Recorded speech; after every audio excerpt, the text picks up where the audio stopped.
Aiman, kau tengah buat apa ni? Oh, kita nak bulan tadi.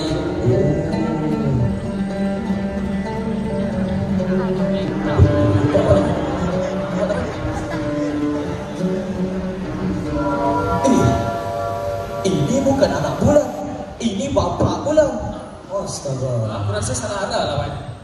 Cuba kita bersih.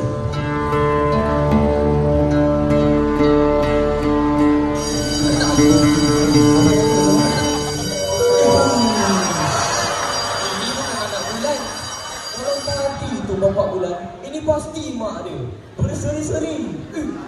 Kau buat sini. Dah. Kau ni tak boleh diharap. Baik suruh orang lain saja yang buat. Kau ikut aku.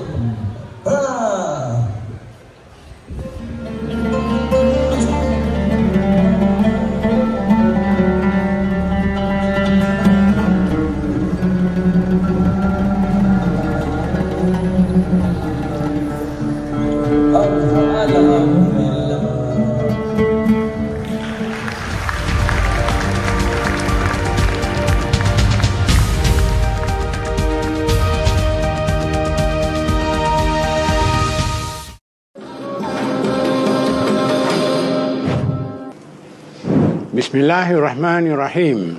Bagi menyempurnakan titah perintah ke bawah Duli Yang Maha Mulia Seri Paduka Baginda Yang di-Pertuan Agong, setelah diperkenankan oleh Duli-Duli Yang Maha Mulia Raja-Raja, maka adalah dengan ini saya mengisytiharkan bahawa tarikh permulaan puasa bagi negeri-negeri seluruh Malaysia telah ditetapkan pada hari Ahad 2 hari bulan Mac 2025. Sekian, wassalamualaikum warahmatullahi.